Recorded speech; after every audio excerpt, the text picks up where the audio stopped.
feel free to unmute yourself and ask, and we'll discuss. Thank you, Kuyana. Okay. So today's presentation on youth voice is part of the CYPQ youth session. We're so happy that you joined us here today on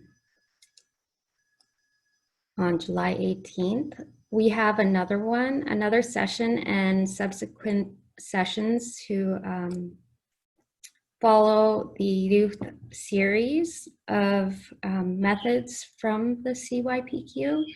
And we hope that you join us for those ones as well. These are really great training programs. Normally, these programs will be done in person, but due to unforeseen COVID and all of our work from home time right now is having us to be more interactive online. So I really worked hard to make this presentation more of a training and not a presentation. So today's training, you'll see a lot more. We're gonna have a lot of group and breakout rooms and just more interactiveness with each other.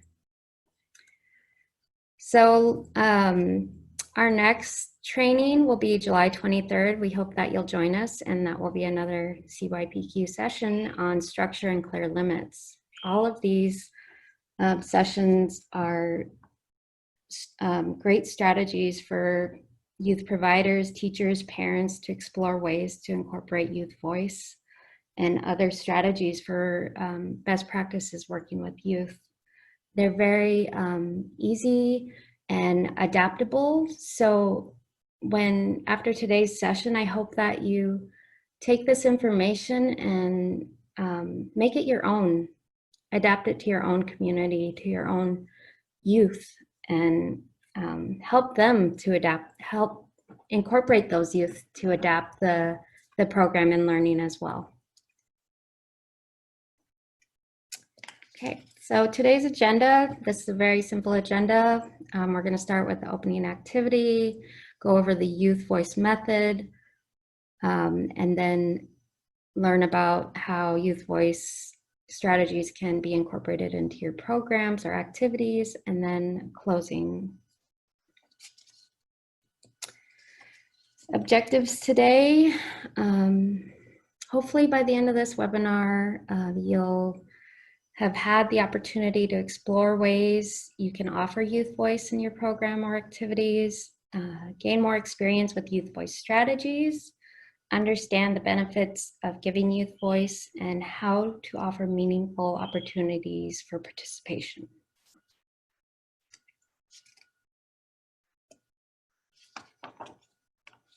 So before I hop in, we are going to do an icebreaker. So I'm going to stop sharing the presentation for a minute. And let me see if I could do this. So today's icebreaker, I would like everyone to introduce themselves with your name, where you're from, and what work you do with your youth in your community. And the other part, the fun part of the icebreaker is going to be, I'm going to ask you to provide us with 2 truths and a lie. And each of us are going to have 2, if we could do this in 2.5 minutes or less each, that would be great. So since I already did half of mine, you know who I am, you know what I do. I'm going to go ahead and do the second part. I'll give you 2 truths and a lie, and you guys see if you could figure it out.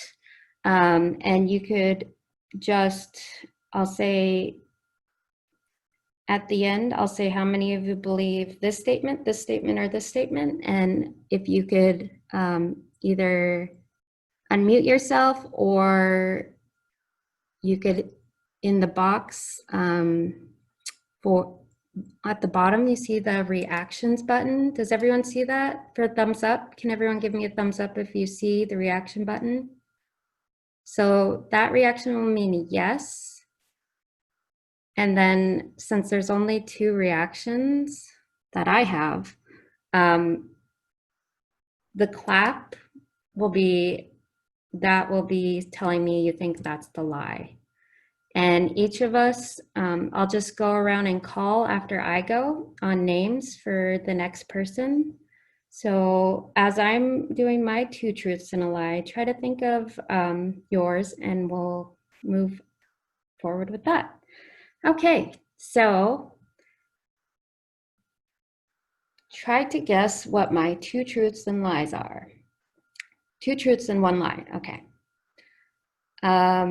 I am left-handed. I have webbed toes. I have 2 children and 1 husband. How many of you believe I am left-handed?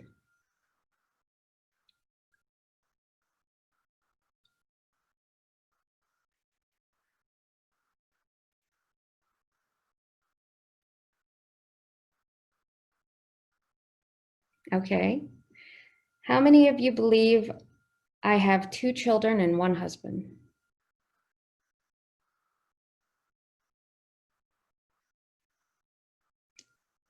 And how many of you believe I have webbed toes?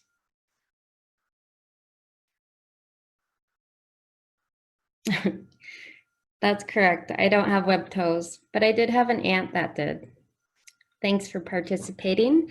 Let's go with, so after you do yours, you'll call on the next person, and then we'll just keep going until all the names have been called. So I'm going to call on Eva.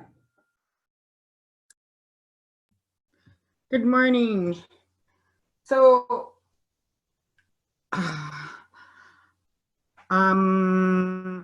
I have 3 children, no husbands. I had a Ford T-Bird.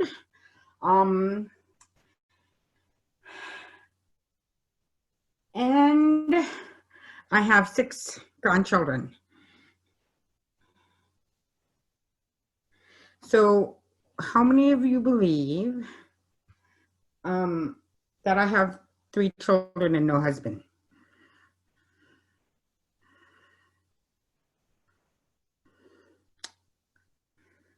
How many of you believe that I had a Ford T-Bird?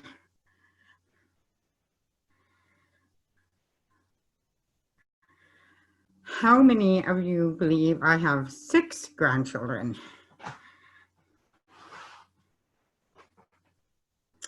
Well, so I have 3 children, Jolene, Dylan, and Lisa, respectively, soon to be 30, was 25, and an 18-year-old. I also have a Ford T-Bird. It was a 1997 rear-wheel drive.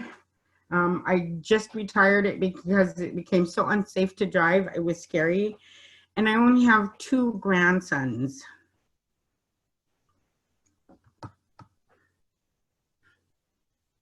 So am I going to call on someone, or you want to pick Kara? Okay.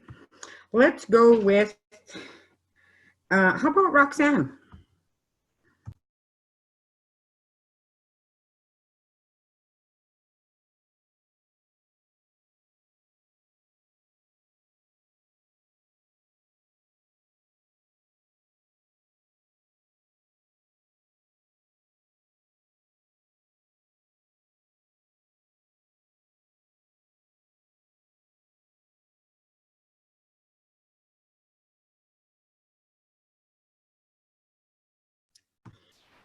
Roxanne. All right. I see that Roxanne is having trouble. Connecting to audio. Yeah. Roxanne, do you want to just put yours in the chat, and Eva or I can read it for you? I can read it for her.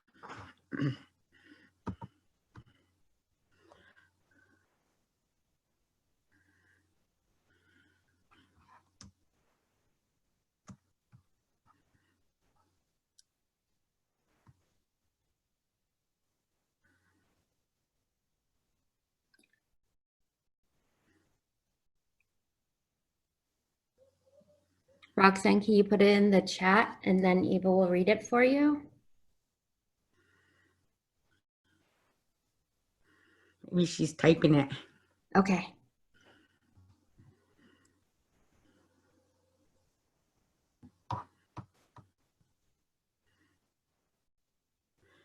So while Roxanne is doing that, oh, there we go. So Roxanne stated that she is 40 years old and has 5 kids.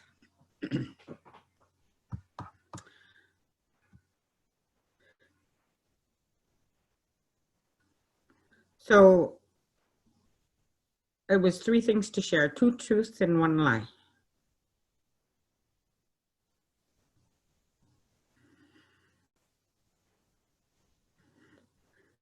Winnie says they're both lies. So who believes that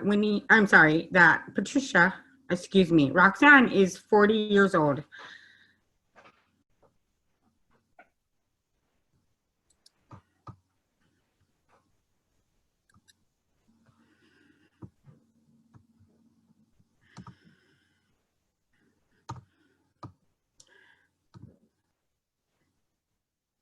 All right, who also believes that she has 5 kids?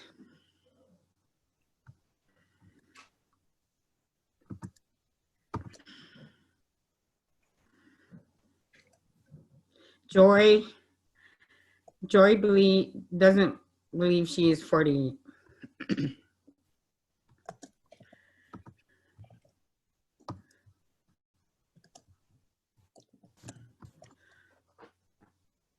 All right, let's move on to Patricia.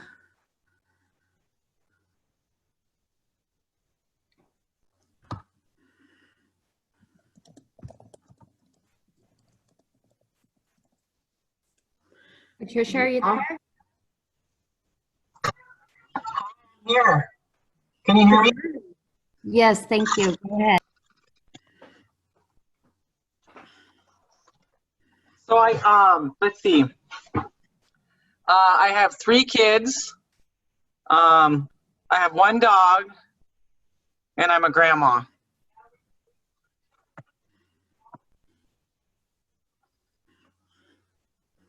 So who believes Patricia has 3 kids?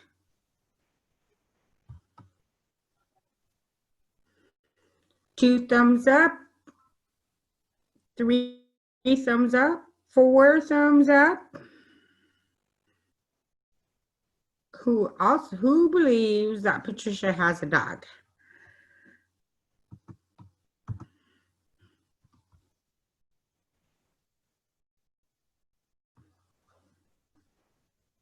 Roxanne believes she has a dog. Joy doesn't believe she has a dog. Neither does Roxanne. Neither does Peyton. All of the reactions disappeared before I could get them all.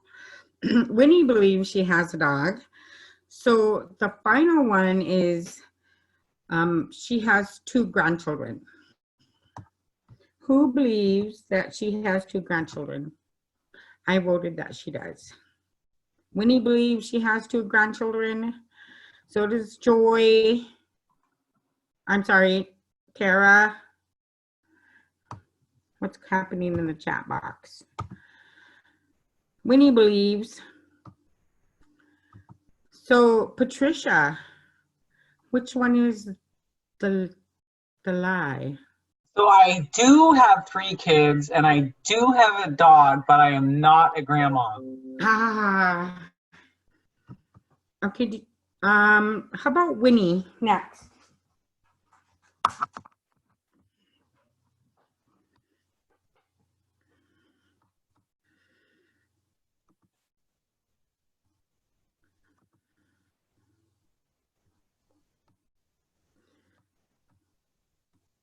So you all have the ability to mute and unmute yourself. So what you do is you click on your square, and then there's three buttons, right? Next to a mute, unmute box. So we just click on the mute, unmute box.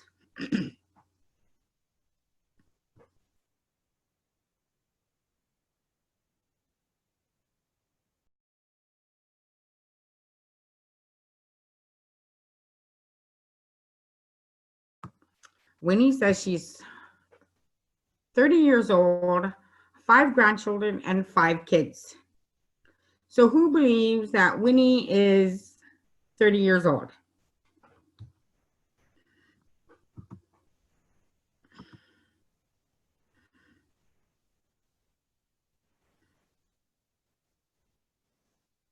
Who believes she has 4 grandchildren?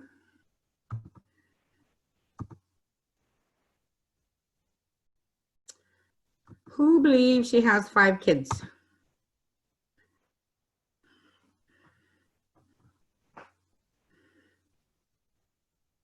Okay, Winnie, can you tell us which one in the chat box is the lie?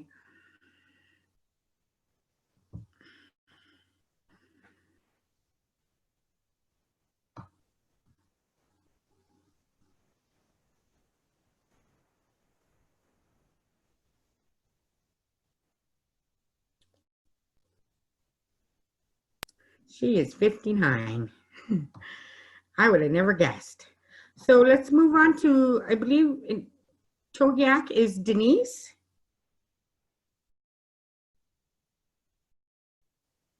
And then Christy will be next. Oh, Kara. Sorry, my apologies.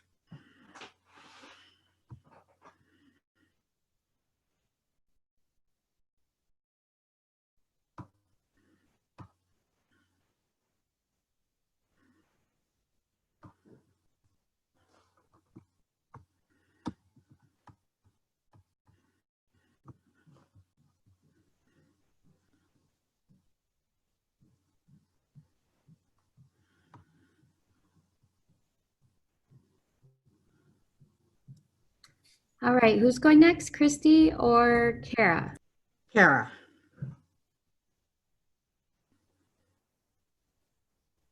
And then Christy.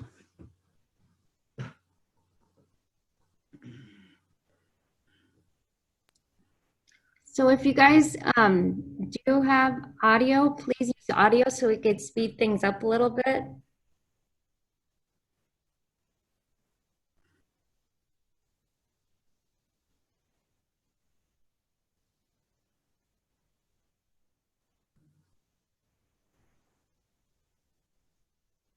Maybe Kara's having technical difficulties. Christy, are you ready to share your 2 truths and 1 lie? Sure.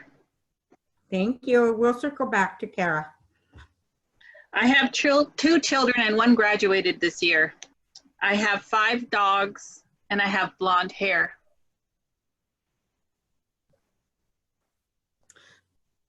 So who believes the first statement that she has 2 children and that 1 graduated this year?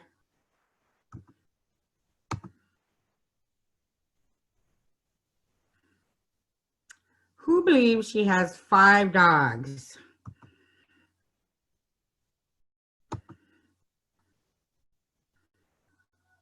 Who believes she is a blonde?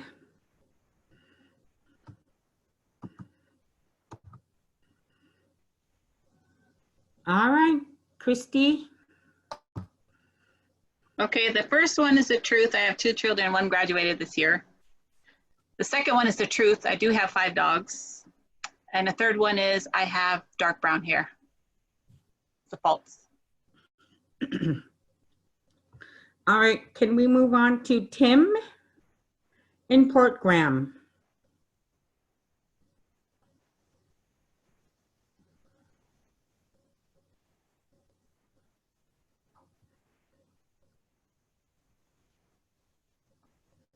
Tim, are you there? Oh, there he is. He's writing in the chat. Good morning, Tim. So please share 2 truths and 1 lie about yourself. And then we'll move on to Julie. So Tim says he's a carpenter, a commercial fisherman, and have 2 dogs. I think those are his 3. Oh, the 3. Okay. So who believes Tim is a carpenter?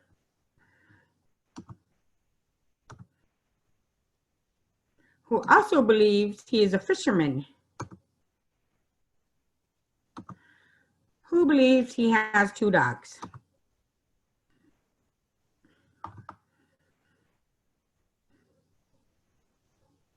All right, Tim. Which one is the lie?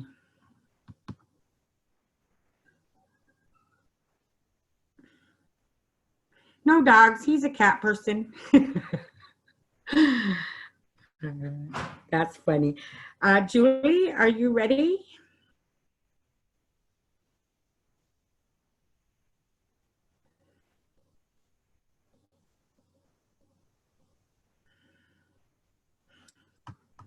Looks like she wrote in the chat box. Oh, there she is. She is 21. She cuts whitefish and she has green eyes. So who believes she is 21?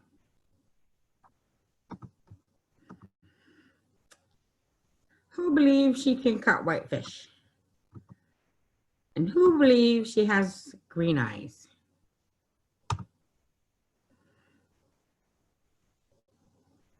All right, Julie. Roxanne believes she can cut fish.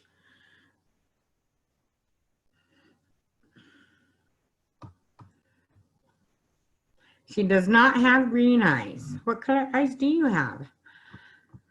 So I believe that leaves Peyton, right? And then back to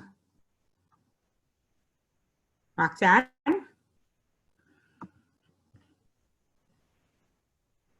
Her eyes are brown.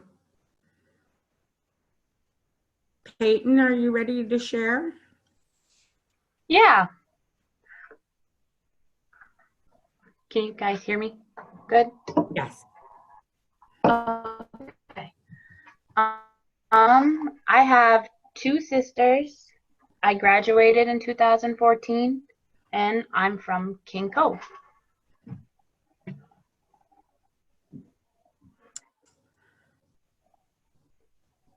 What was the first one? I'm sorry. I have 2 younger sisters. So who believes Peyton has 2 younger sisters, siblings?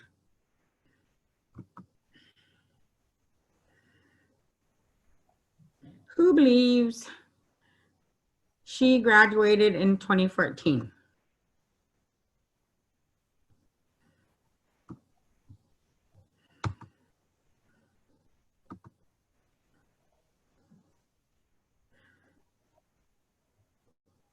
Peyton, can you tell me again, remind me what the third one was? Oh, I'm from King Cove. Oh, who believes she's from King Cove? So which is it? That is the lie. My lie is that I graduated in 2014. I graduated in 2015. Ah. So Roxanne, are you ready? We did lose Kara, didn't we?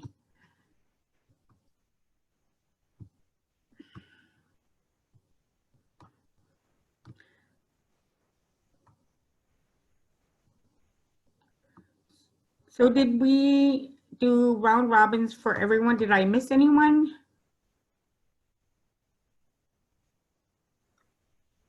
Did everyone have a chance to share?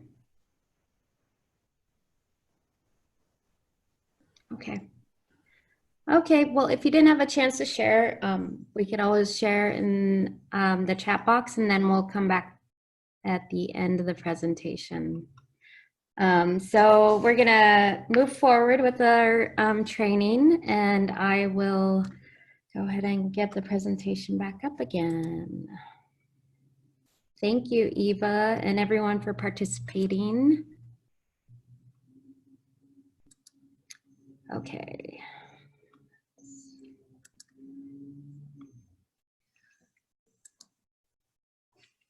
Okay, so So, why are we here today? We're here today to learn what's the best way to help young people make good decisions now and as they grow older. Do you think it's by restricting their choices and running your program or activities like a drill sergeant? Probably not. Why should we support Youth Voice? We want to help build youth motivation, promote their learning and self-direction, and improve our programs and our communities. One educator quoted, "Youth learn how to make good choices by making choices, not by following directions." By a show of hands, how many of you agree? Whoops.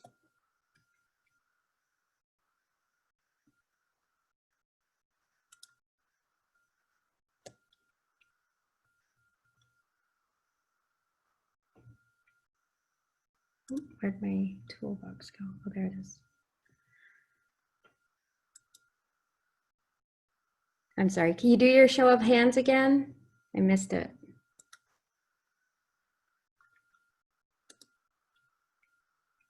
Okay. So when we have organized activities for youth, whether it's an after-school program or a summer camp activity, a community center, or somewhere else, we could provide wonderful context for youth to experience their voice, control, and practice decision-making. The CYPQ trainings are part of a certificate training program that Eva, myself, and I believe Joy a while back, we all became certified training in this program developed by the Youth Work Method series.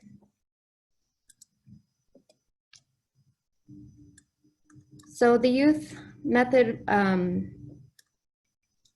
series, again, is developed by the CYPQ, and this is their pyramid of program quality. You'll notice that Youth Voice is located at the top of the pyramid and also at the bottom. The bottom in Youth Voice and Governance, and Youth Voice as a part of their assessment and youth engagement. But you'll also see two other circled items, which are strategies that the Youth Voice method provide as a strategy in this training, and they are making choices and lead and mentor. So the methods are linked to the assessment items and designed to help you as youth workers improve the areas that you choose to focus on. So from here, I would like us to take a quick poll. Let me find my tools again. Whoops, go back. Sorry about that. So we're gonna take a quick poll, and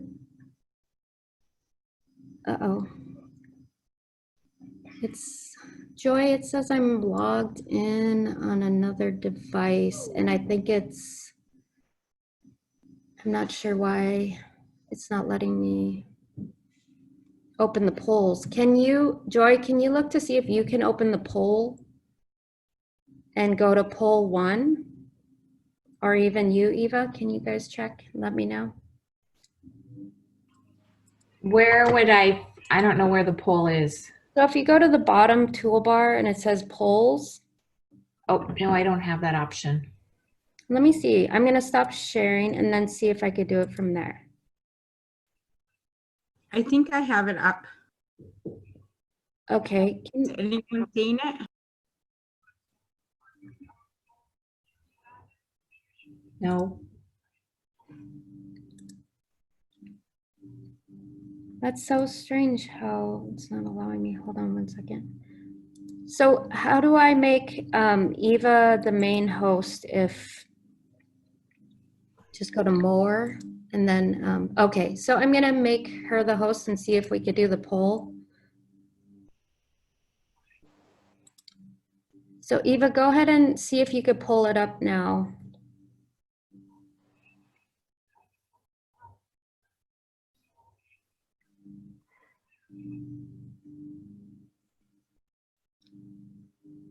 Did it go?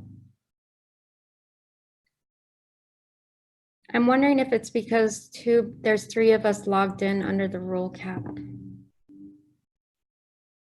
Oh, Patricia said she just saw a poll on her screen. Eva, are you able to open that poll again?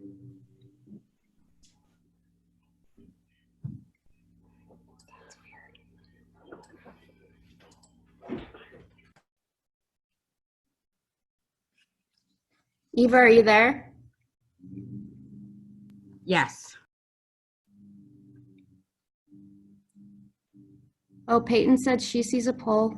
So, okay, does everyone see the poll now? Okay, so what I want you to do, I want you to read the poll and try to think of a time when you were a youth participating in a youth program or school youth program, and please select all that apply to you.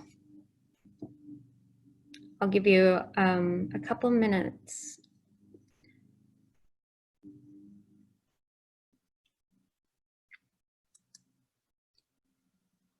Eva, are you able to see how many people have completed and on the I poll? see 4 of 8.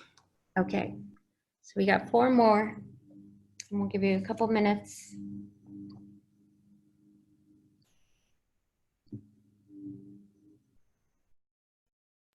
Six of 8.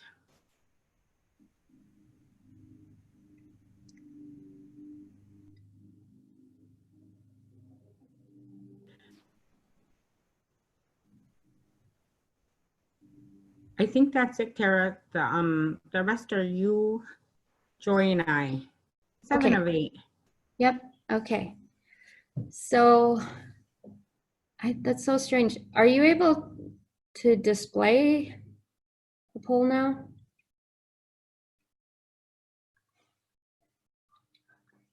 Eva? I'm trying, and I don't know how to do that. Okay. Shoot, okay. The only option it's giving me right now is to end the poll. So we have 29% have been asked for feedback about how their school or youth program was run. If you felt you had a meaningful voice in running of your school or youth program, 43% of you. If most of the activities that you participated in were adult directed, that is the highest percentage of 71%. So 5 of 7 people. And then we have, if you're given the opportunity to contribute to discussion making in your school or youth program. So 1 person experienced that as a youth. So 1 of 7. If you are responsible for planning an event such as a dance or a fundraiser, so 57% said they participated in that, 4 of 7 people. If you were given the opportunity to decide what your school or youth program offered, 1 person answered that they were given that opportunity out of 7. If you participated in a class or training on how to be a youth leader, also 1 person of 7. If you ever felt manipulated or tokenized as a youth in your school or youth program, 3 of 7 people said that they experienced that. If you ever felt that your ideas were being ignored because you were young, 3 of 7 people have experienced that. And then none of the above, 1 of 7 people experienced that. Great, thanks for summarizing that for me, Eva. Although I can't see it, which is very strange. Okay. I'm gonna close it out now. Yeah, go ahead. All right, so thanks for participating. So thinking about youth voice, why do you think the numbers were the way they were? Does anyone want to share any insight to that? How about those of you who checked off a high number of boxes? Does anyone want to share their experience about that?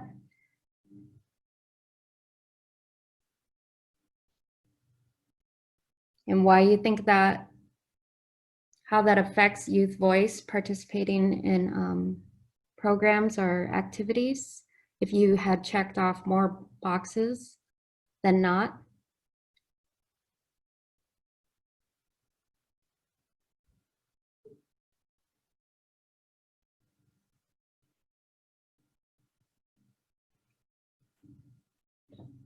How about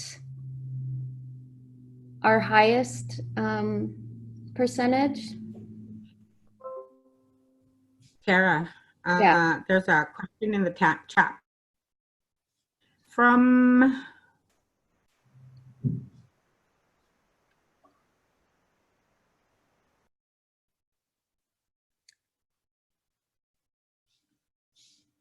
You muted again, Eva.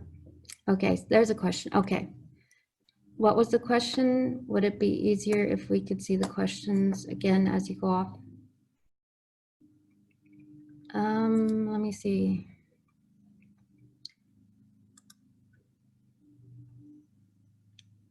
I don't think it'll be available anymore. Shoot. Eva, do you think you could log out and then log back in as a participant and not from the resource basket to see if that will help us so I can do the poll?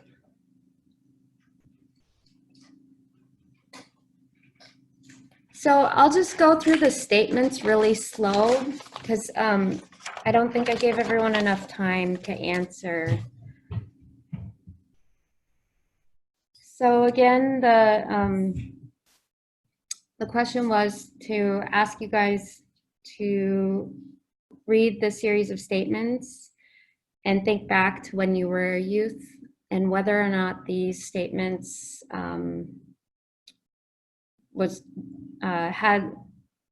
you had some experience with the statement or they resonate with you in some way or form in your experience as a youth in a program. So the first statement was, if you were ever asked for feedback about how your school or youth program was run, and Eva said 29% of you said you resonated with that. Number 2 was, if you felt you had a meaningful voice in the running of your school or youth program, and 43% of you said that you did. The third one was, if most of the activities that you participated in were adult directed. So that one, we had the highest percentage of folks saying yes. When I was a youth, I participated in programs where it was adult directed. The next one was, if you were given the opportunity to contribute to decision making in your school or youth program. Only one person out of the group said they were. If you were responsible for planning an event, such as a dance or fundraiser. Eva, do you recall how many folks said that? 71%, I think it was. Okay. So it sounds like the greater majority of us were responsible or part of planning an event. The next one, if you were given the opportunity to decide what your school or youth program offered, only one person out of the group said they were able. If you ever participated in class or training on how to be a youth leader, again, just one person out of the group. And then 3 out of 7 of the group said that they had stated that they had felt manipulated or tokenized as a youth in their school or youth program. And the last one, 3 out of the group said they had felt their ideas were ignored just because they were young. So it sounds like a lot of us have experienced being discriminated as a youth. A lot of the times, adults just don't recognize when they're planning these programs or activities that they're so excited for the idea of the program, they just assume that youth will like it, or maybe they don't really feel strong whether or not the youth like it or not because it's the program that they're planning. Either way, or anyway, I think that's something that we all need to work on, and it's a perfect segue into back to the slideshow. So I'll go ahead and share our slideshow again.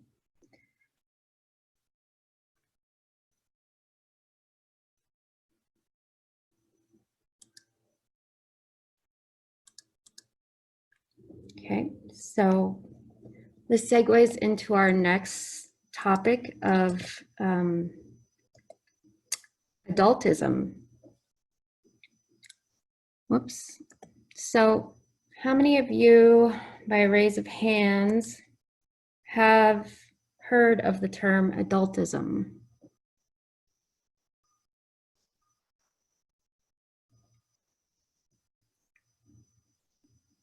Okay. So adultism is all those statements that negatively affect youth voice or youth participation in the planning, engagement, and responsibility level that youth have, how they affect and empower youth. So adultism is a real big barrier to youth voice. Okay, so now I am going to ask that, how many of you received the materials we emailed last night?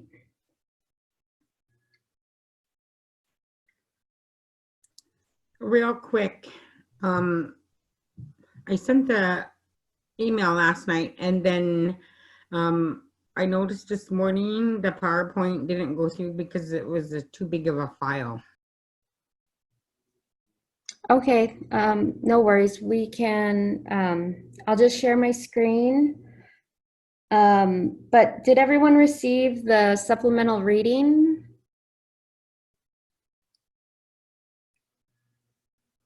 It was about, I think, so it was about 22 pages, and it wasn't expected that you read all of it. There was a lot of resources provided in addition to the reading, but so I'm gonna go ahead and I'm gonna put in a link, and that link will take you to the Google Docs so that you could access all of the information I'm talking about right now. Let me go ahead and copy that. Whoops. Sorry about that, folks. I apologize. You guys weren't able to receive those. So go ahead and look in the chat box right now. So that link will take you to the Google Docs and the information that that we'll be discussing in our groups here in a second. So just give me a thumbs up when you're able to access the Google Doc.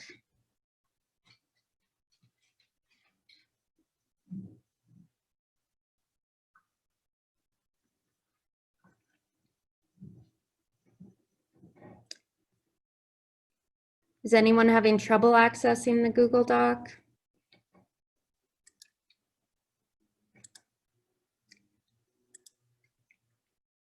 So you should see something like this in the Google Doc, and I apologize. I took images, scanned the documents directly from my book last night, so they're a little wavy looking.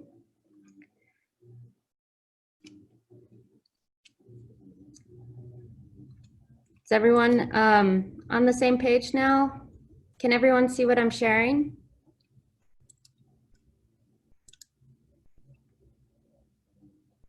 It says we need access. Uh-oh, you should have access.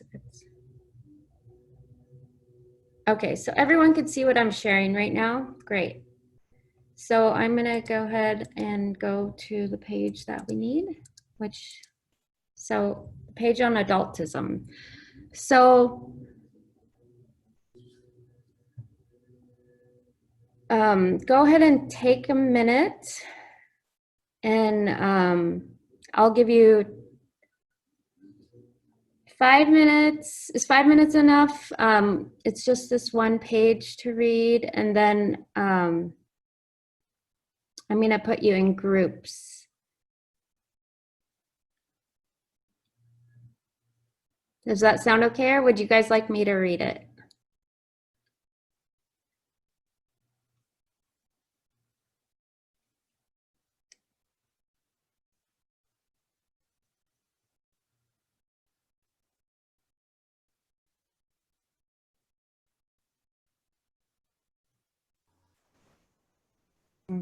Tara, can you just read it real quick for us, the main points? Sure, so adultism. So the term adultism refers to bias against youth, that is, oppression, discrimination, and often unconscious assumption that adults are better than youth, that young people are inferior or less important than adults. Adultism is prevalent in our society. It is very pronounced for teenagers, but exists for youth of all ages. Adultism can manifest in many ways, including stereotypes about youth, all teens are troublemakers, common sayings such as, children should be seen and not heard, or grow up. Adults assuming they always know better than youth, even in areas they know nothing about. Adults mocking statements or a tone of voice that they would never use with another adult. By working to embed youth voice in a youth program, you are actively working against adultism. This may involve working to change organization rules or policies that don't support youth voice. Also, you may run into other adults that do not see the value including youth voice. And importantly, you may have to address your own internalized adultism. Having grown up in a world in which adultism is prevalent, adults must look inward to learn to recognize and address their own adultism. This is nothing to be ashamed of, but it also shouldn't be ignored. It's a personal journey worth taking. How many youth workers who have opened up power and control to youth report that they are consistently impressed and pleased with the contributions of youth? Numerous resources provide a more thorough introduction to adultism than is provided here. If you'd like to learn more, you might start with John Bell's classic article on the topic, available online at www.freechild.org/bell.htm. Okay, so now I'm going to, does anyone need more time with that information before we split into groups? Yes, no, we're good? Okay, so I'm going to stop sharing, go back to our screen. Okay, so now we are going to get into groups. So I am going to put you into groups, and I will, I'm going to go ahead and put the questions that I would like you guys in your groups to discuss.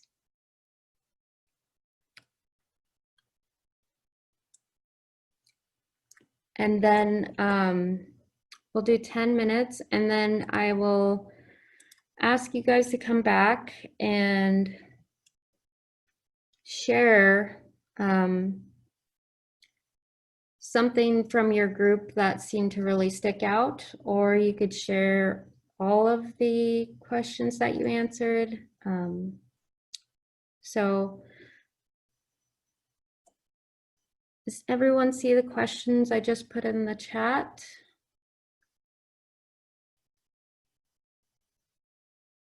Thumbs up, thumbs down, or thumbs up, clap, I guess. Okay, so the questions are, is the idea of adultism new to you? Do you think adultism is a real problem?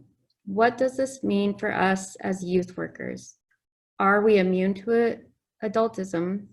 How do we recognize the adultism within us? Okay, so now I am going to put you out in breakout rooms, and we have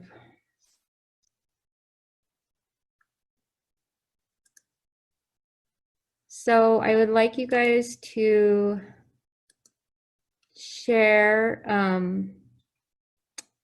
your ideas from the questions, answer the questions, and talk. And we'll do 10 minutes. So we'll come back to the main room by 11, 14, 15. Okay, sound good? Okay, so I'm gonna go ahead and do the rooms.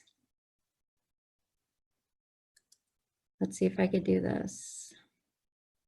So you should be invited to join your rooms. So just hit join.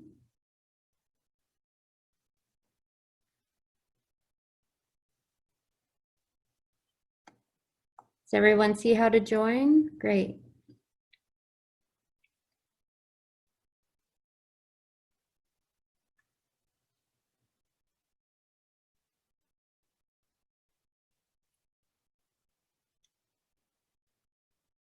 Werner, are you able to join your group?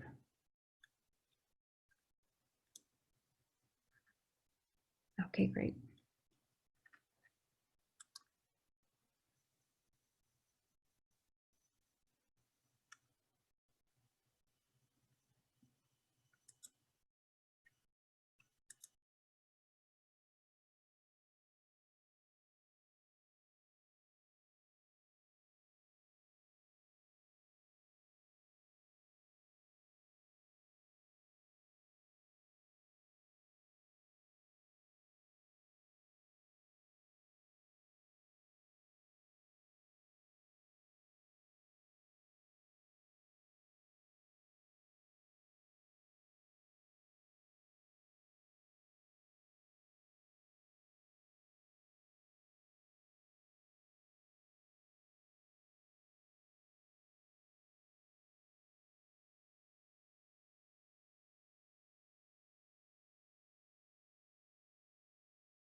Everyone should be coming back in about 15 seconds. Oh, here we are. Everyone's coming back.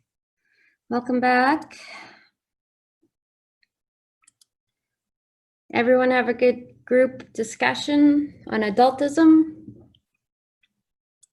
Thumbs up, thumbs down. I went into everyone's room and it sounded like some good conversations were going on. So now what I would like, one person of the three groups, can you share to the rest of the group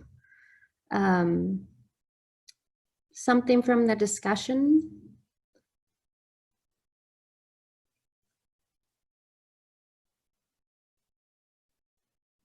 Well, I'll go first. As I hopped in with group 2, I believe, with Tim, Verna, and Julie.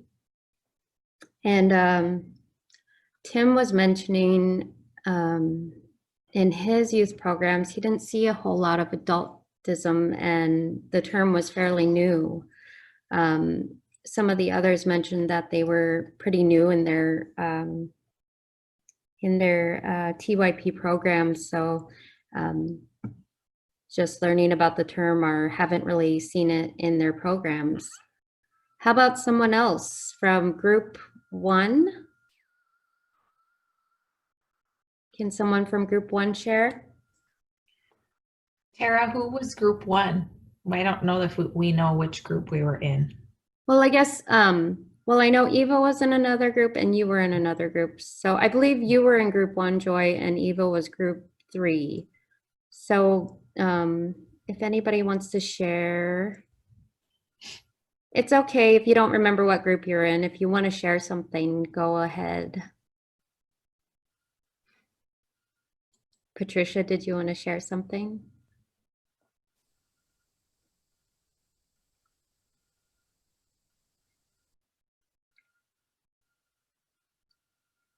How about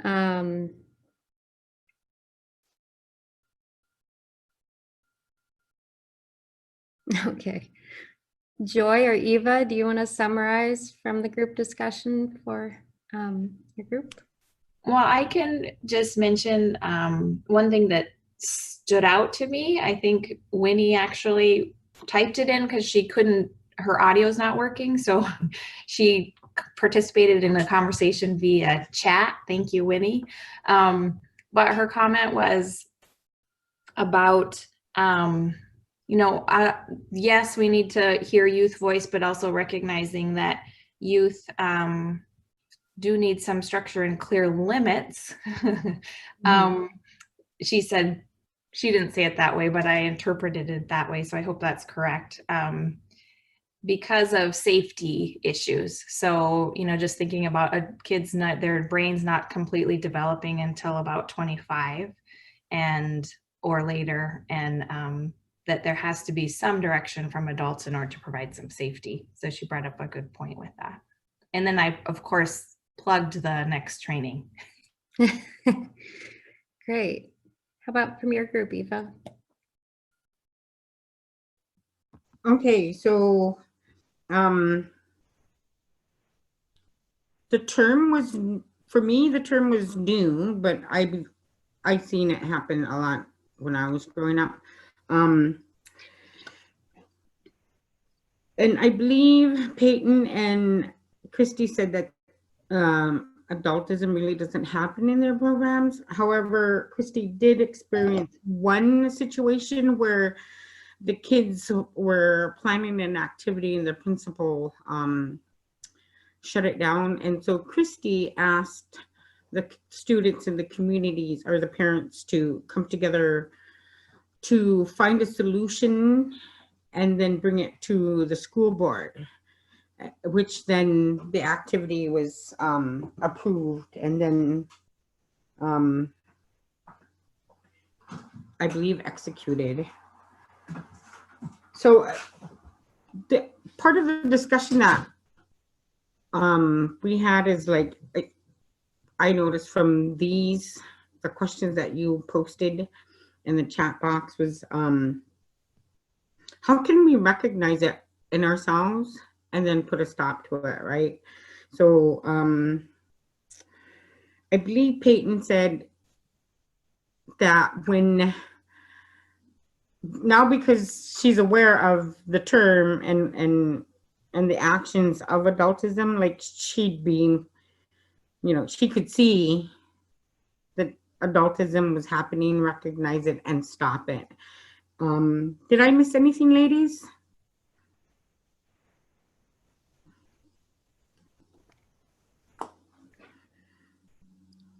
All right. Well, thank you everyone for sharing. Just gonna go back to the PowerPoint.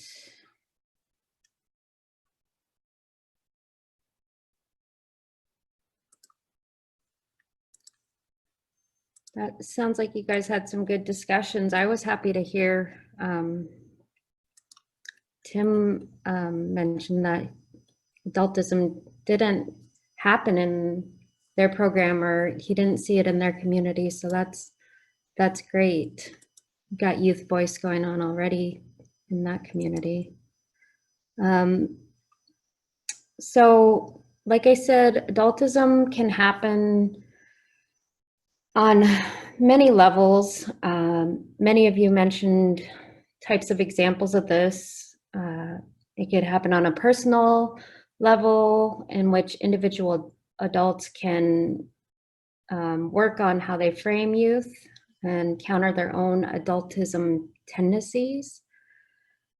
Program level choices can be given to youth gradually. Scaffolding is a strategy we'll learn about on how to prevent adultism on the program level, which allows youth to have more responsibility within the program, which kind of increases their motivation.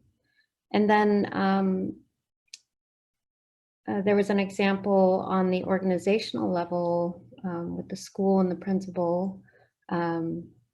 And here we could prevent that or see it by having youth being more involved in the decision making. One example that the CYPQ provides is they actually provide a training on how to develop a teen advisory council, which could be the next step in any organization that's ready to make the commitment. I know at Rural Cap, we added a youth seat on the board of directors in our organization and to increase youth voice, which is great. Does anyone have any questions on that?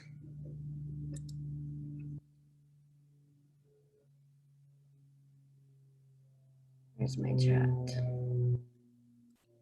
Any questions on adultism or any other comments before we move forward? Okay. How is everyone doing? Would you like a quick 5-minute bathroom break or should we move forward?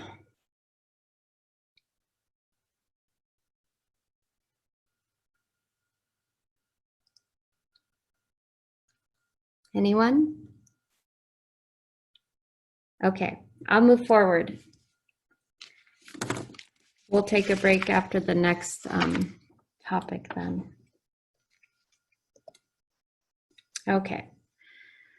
So moving forward, looking at the voice ladder and method.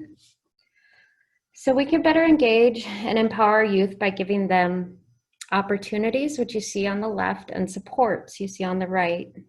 These two strategies really help us to engage and empower our youth. You'll see on the left in the opportunity section, it kind of looks like a ladder. From the bottom, you see no voice, and then you take the next step up and you see input. The next step is choice, and the next step is shared leadership.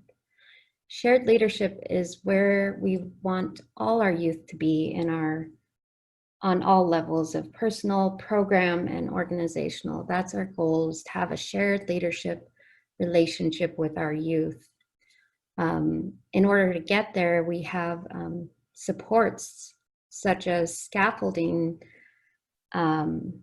Scaffolding is a method used to support youth by increasing challenges and responsibilities, allowing them, meeting them at their level. Has anybody ever heard of the term scaffolding before? So scaffolding is also described as breaking things down for youth into smaller pieces. For example, if you had a group of youth and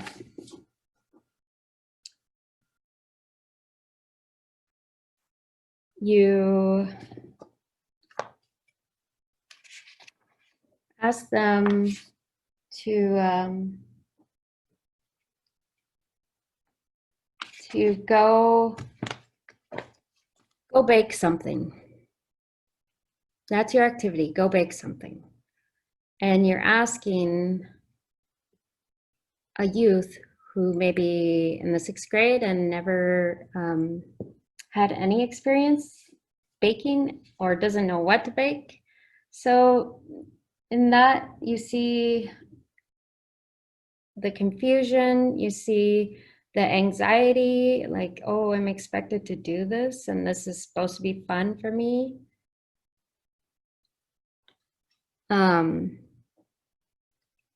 So what we would do is to break down that task into smaller tasks and maybe have other youth in the group to support that person in the challenge, in the activity. And then increasing challenges to keep that motivation in our youth.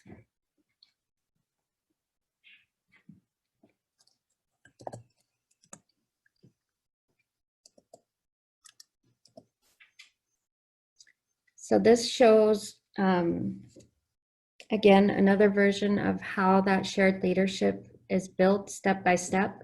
At the bottom, you see no voice, where standard learning, teachers standing in front of the class, lecturing and giving them a homework assignment. And then input, you see kids are able to raise their hands, provide feedback to adults. This could be given through surveys, focus groups, and asking them what they think about the lesson. The choice level, you have relevant choices about how they spend their time, processes, offerings.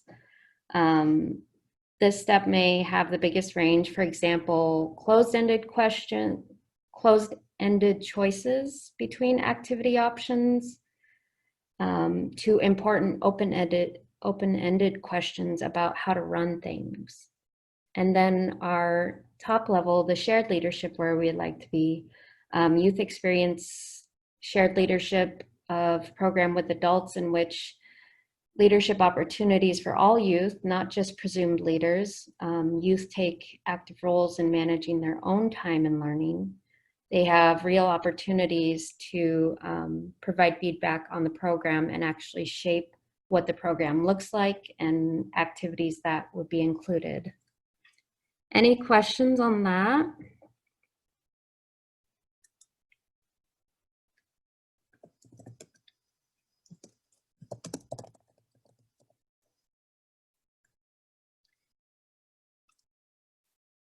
Okay. Can I just, Tara, this is Joy. I wanted to just mention to the group, I know the invite that went out said this was going to go till 11:30, but I think Tara's prepared to go until noon. And so if you'd like to stay on, that would be awesome to continue to participate till noon. If you need to hop off for something else, some other commitment, we certainly understand. And we will adjust our time accordingly for our next training so we have enough time. Thank you, everybody. Sorry, Tara. That's okay. Thank you, everyone. So I will,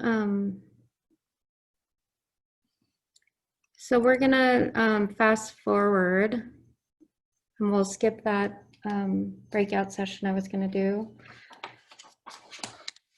But again, just reiterating, how do we get there?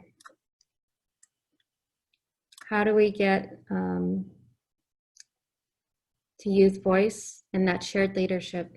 By providing opportunities and support.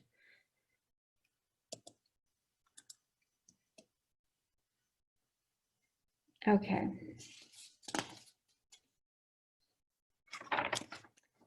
So building the rungs of the ladder. So I'm going to put you in groups. And let me show you the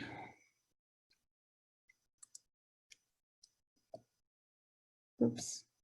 So I only have 2 more activities for us to really get the concepts that we're trying to learn here. So I really appreciate you all hanging here as long as you can. So we're gonna look at building the rungs of youth voice ladders to examine youth voice in our programs or activities and plan for increasing youth voice in our settings. So I know many of you guys didn't receive the sheet, so let me share it with you really quick.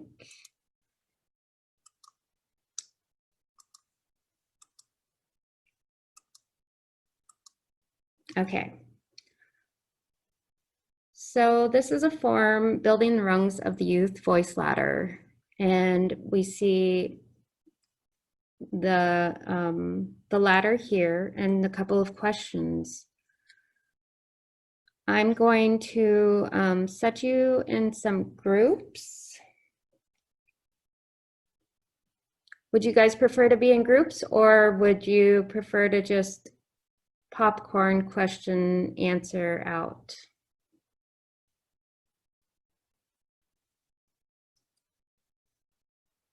Okay, so we'll just do this as a large group. So building the rungs of the youth ladder. So how do you in your programs,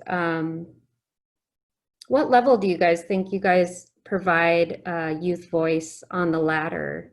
You could type in the box on a scale of 1 or 0 being at the bottom and then 10 being up to shared leadership. Thanks, Tim. Have a good day. Tim has to leave early. So for everyone else, go ahead and thinking about your youth program, what level do you think you are at on a scale of 1 to 10? 1 being we're at input or not, you know, just providing the lecture and instructing kids, or maybe we do provide them choices, a couple of feedback. So Winnie said their program's more at a 1. How about everyone else? 3 or 4, Peyton says. That's better, getting better. Anybody else? So Winnie, would you mind sharing with the group why you think your program may be at a 1? And what do you think you could do better to improve it to get to the next level?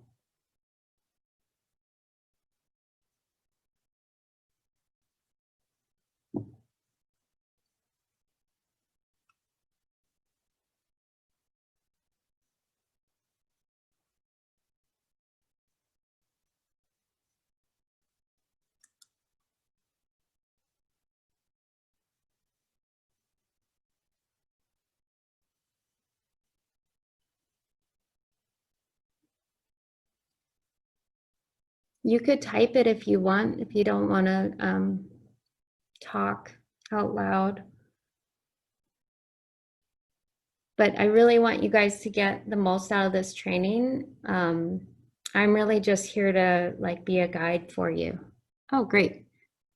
So Winnie wrote, she started 10 months ago and the youth wellness coordinator just quit and then COVID happened. So it sounds like you're pretty new to the program. I am currently just trying to work with parents, said Winnie said.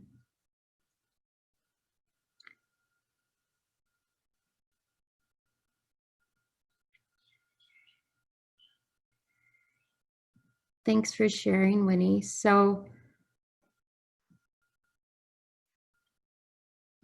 do you think working with the parents and maybe bringing up the conversations we're having and sharing about what adult bias against youth looks like, how do you think you could use this information while you're working with the parents?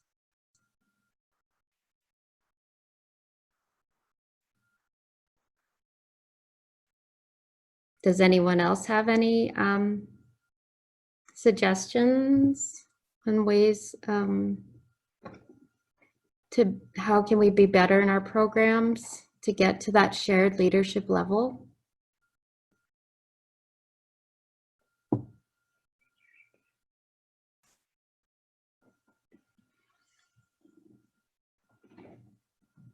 Okay. So Peyton, you said a 3 or a 4. So you're probably in between choice and shared leadership. So do you believe your program provides youth, how do they support that level? And what do you think you could do better to move up to the shared leadership? Well, if it wasn't for COVID right now, I'd probably I've had a hard time communicating with my kids right now. But before COVID, we were doing really good on trying to work on our circle process and getting the kids to be able to do it themselves, which they were doing really good at. Right before COVID started, and they were I like that they were able to do it. Their leadership skills were building a lot more, and they're starting to plan their own activities that they wanted to do along with the circle process. That's awesome. Thanks for sharing.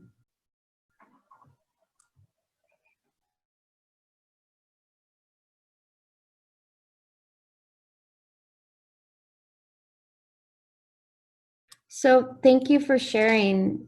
I know you guys didn't get all the information, the supportive reading, so I'm just gonna go back to some of the reading that we didn't get. So opportunities for youth voice. We discussed this a little bit. So why provide opportunities for input? There's 2 main reasons. So you could shape activities around youth interests and needs, making program activities engaging, relevant, and meaningful to youth. And then second, people of all ages like to be heard.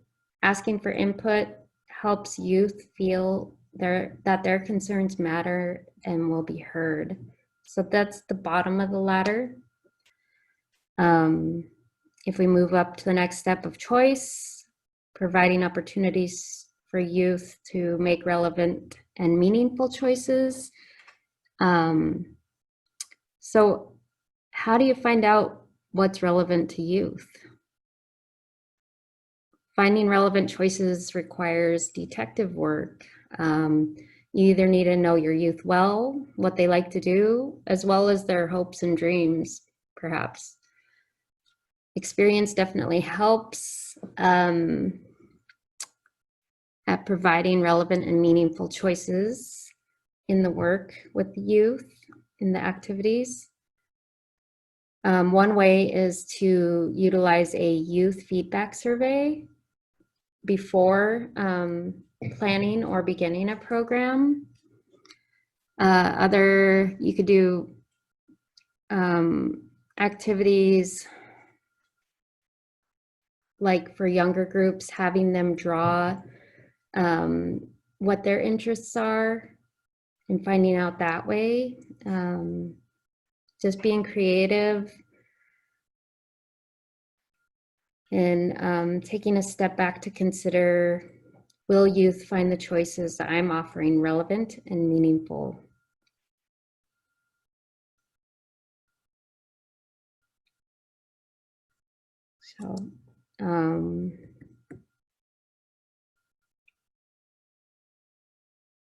So for example of choice, you know that the youth in your program want to be dancers when they grow up. They could decide how they want to learn about that career. Should they interview dancers at a local dance company, go to a performance and talk to the performers afterwards, watch a movie about being dancers, read a book about being dancers, come up with their own routine or something else entirely. So things like signups could be a good way to offer choice. Still keeping a handle on group dynamics. Relevant choices can be offered within almost any activity. For example, a service learning activity that may provide choices with options such as, do you want to pick up leaves? Do you want to pick up garbage? Or paint the park benches for our community service project. Some issues with choice, and going back to this little diagram here, we really want to balance the choices so we don't lose their motivation. So if we didn't give them enough choice and we weren't allowing them input or anything, they aren't going to be interested, and motivation is going to be down to even want to do the project. And then you have on the far right side this little sad face where you give them way too many choices and it could be frustrating, like the example I gave, telling a youth to go bake something, whatever you want, and they don't know how to bake, or they don't know how to, they can't decide what they want to bake. And then you have the middle guy who's balanced out with meaningful choices with adult support. And by finding those, you could only find those meaningful choices by connecting with the youth, knowing who they are, and having experience with them. So we want to get to meaningful choices and find that balanced middle ground to really help our youth. One example I have in my community, thinking about economic development in my community and the youth growing up there, really trying to focus on, what is a relevant job for our youth in the future? Are they going to live in our community?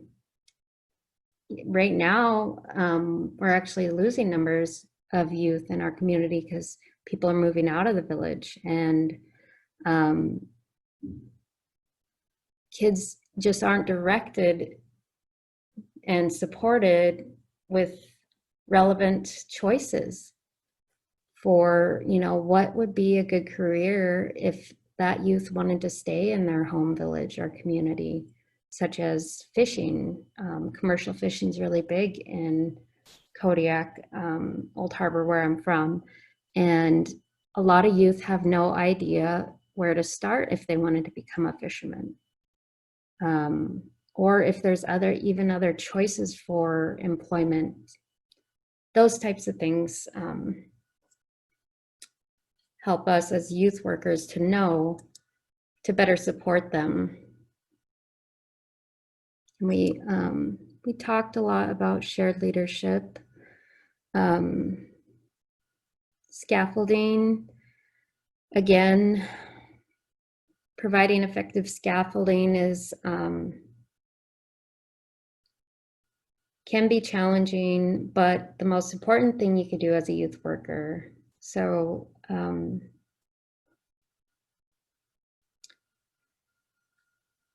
order to achieve this, really getting to know them, ask lots of questions and help when they ask for it.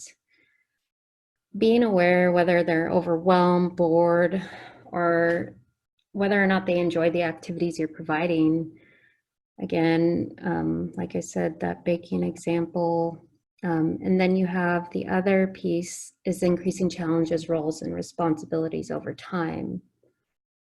Again, we may have felt that made that youth feel overwhelmed with too much responsibility to just go bake something. So if we take a step back and see that, then you could use a scaffolding method by breaking that down. Or if they're ready to bake, but they might need a little bit more support in by giving them a few choices. So you could bake a cake, cookies, or cupcakes. And then giving them the recipe and actually showing them how to, that sort of thing. Meeting them at their level and not overwhelming them with too much challenge, but just enough to keep their motivation and attention and joy in the activity. Does that make sense? Does anyone have questions on that?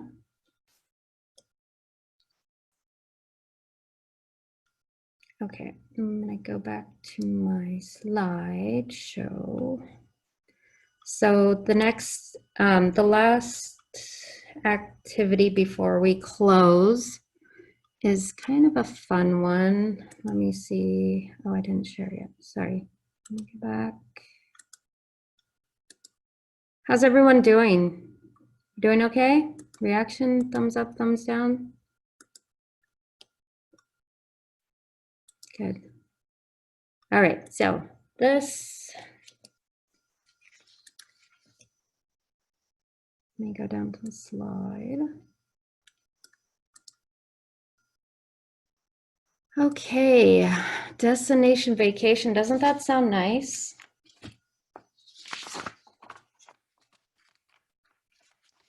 Are the pictures showing up? Oh, they're there. How many of you want to go on vacation right now? I want to go somewhere where there isn't COVID. My daughter keeps telling me, I wish COVID was just a bad dream. And we're like, we all do. Let me go back to that, sorry. Okay, so in this activity, I am going to put you in groups and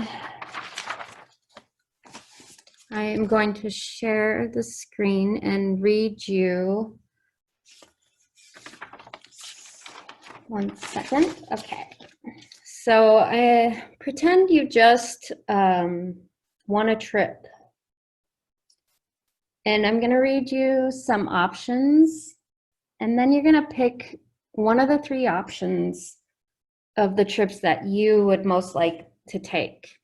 So we'll just do this as a big group. We don't have to, we won't go into small groups. We're a pretty small group anyway. So really quick, let me share that.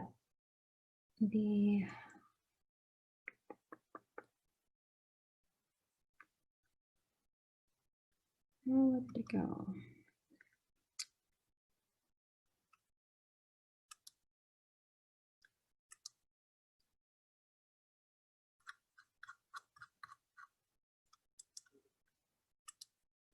Okay, 1 second.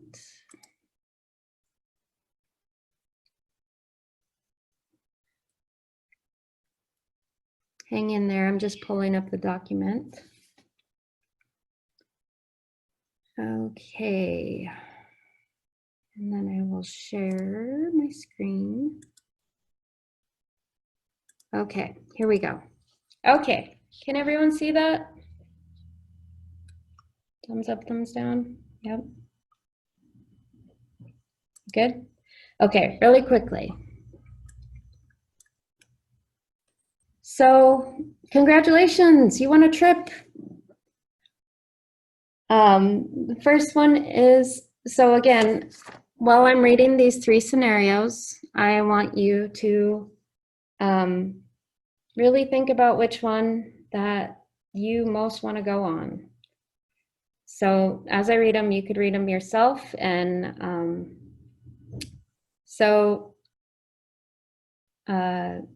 congratulations, you won a trip. Group 1, all expenses paid. You'll be traveling to the lovely Zumbrota, Minnesota. Population 300 or 3,000. You'll get to stay in the lovely Forest Lodge Hotel. Actually, it's only a hotel it's the only hotel in town. Zumbrota is a lovely town. For liability reasons, though, we won't want you to wander around, so your meals will be brought to you. The country kitchen will be catering your meals during your stay. During your visit, we don't want you to leave the hotel. Zumbrota is quite safe, but it's important that you don't take any risks. The mayor will stop by to tell you about the history of the town. Okay. Vacation number 2. You get to choose the city and country that you would like to visit. You will be staying in a beautiful 5-star hotel. We know that you will want to explore this exciting city.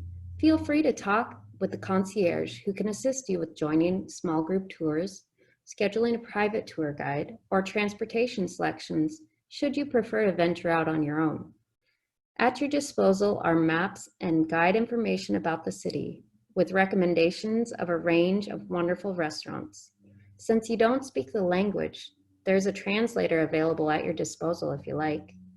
There's a bank for currency exchange located within the hotel lobby. Okay, last one. Trip number 3. If you don't know the city or country you will be visiting, you are also staying in a beautiful hotel, but you can't find anyone who speaks a common language with you. You don't have a map. You really don't know anything about this culture either. Your US dollars aren't accepted here, but you don't know the exchange rate or where to find it or where to go to find out. Would you like to explore the city, but you don't know about you would like to explore the city, but you don't know about any transportation options? So how, in the chat box, or if you would like to share verbally, what do you think about those? Which trip would you want to go on and why? Trip number 1, trip number 2, or trip number 3? Who would like to share really quick? I would choose number 2. Why would you choose number 2? Well, number 1, I'm confined to my room. Like, I can do that here at home during COVID, right? And number 3, although it's a beautiful hotel, like, so my daughter wanted to go to Japan on her own after graduating high school. And I'm like, I will approve that. I will give you my consent if you can name me one person that you could call in Japan. And then she looked at me like I was asking her to like give birth to 6 children all at once, septuplets.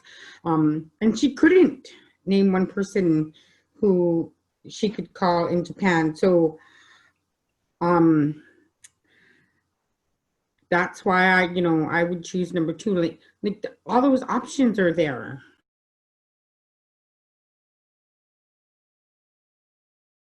And there's a translator.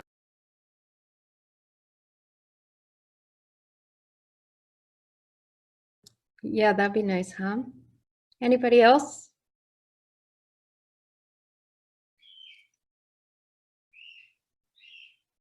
So when we're thinking about this, what assumptions were made about the options?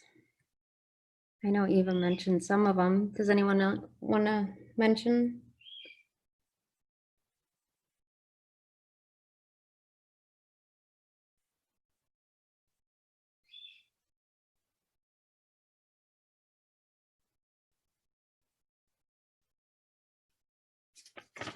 Anybody want to share in the chat box which number they would choose? Anybody else pick the same one as Eva?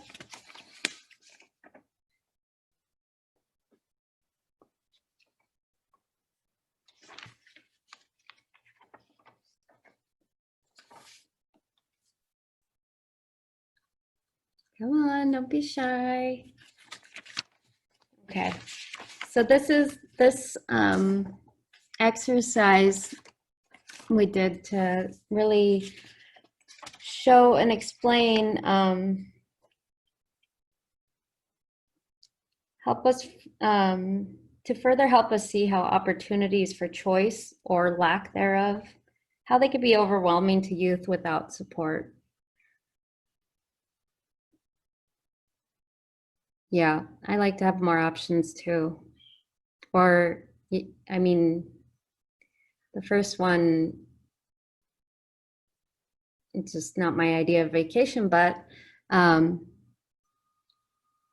knows, maybe it could be fun. Maybe it could be fun. I don't know.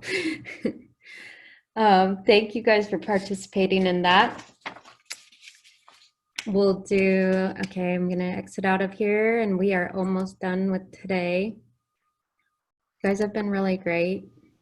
I'm glad Really you quick. are here. Yeah, Christy chose number 2. I saw that. Thank you, Christy. Why would you choose number 2? Do you want to share?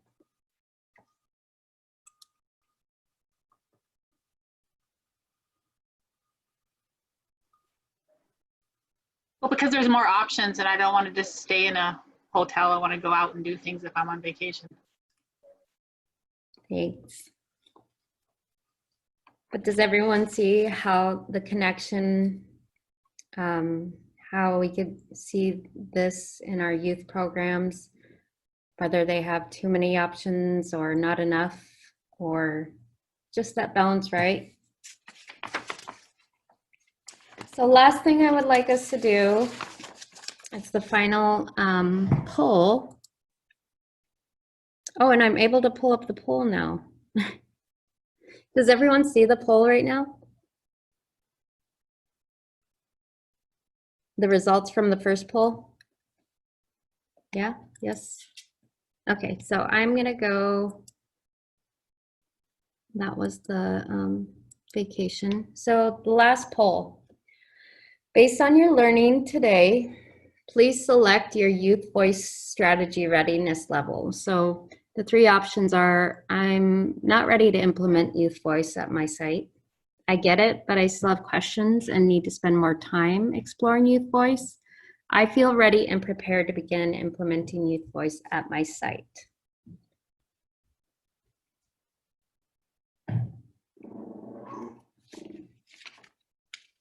So go ahead and I'm going to launch the poll now and select your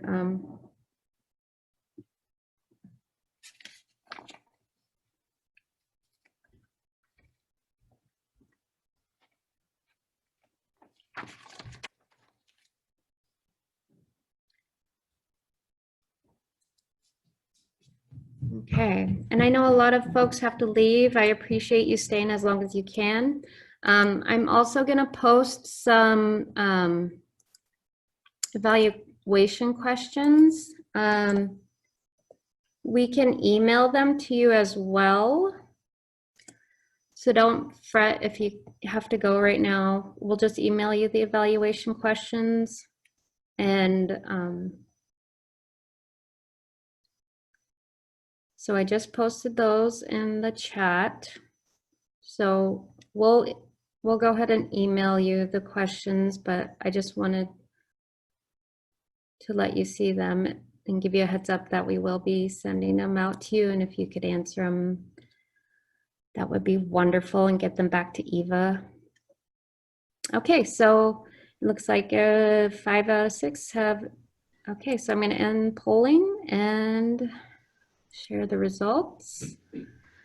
So it looks good. At least 60% of us are, they get it, but still have questions and need to spend more time. That's good, because youth voice, you really can't do it unless you're with your youth right now, right? So I'm glad to hear that many still have questions. And like I said, this training will it will blend very well into the next training. So we'll still be talking about youth voice. They all connect to each other in one way or another. So if you still have questions, any specific questions, you could add those to the evaluation questions when we send those back to Eva, or you could ask them myself. You could email me or Joy. And that's great that a couple of us already feel ready and prepared to begin implementing youth voice. Before we go, does anyone have any questions? Or comments, something that wowed you? Did you guys enjoy the training, or do you want more information? I guess that's all the evaluation questions, so it's kind of silly to ask. But if anybody wants to share anything about the training today, please do so, or if you have any immediate questions. If not, I hope you guys all have a great rest of your day, and thank you for joining Eva and Joy and myself in the resource basket training today. And please be safe out there, and we will see you in a couple weeks for the next training. Thank you, Tara. Thank you, everyone. Have a great Thank day, you. everyone. Bye. Bye.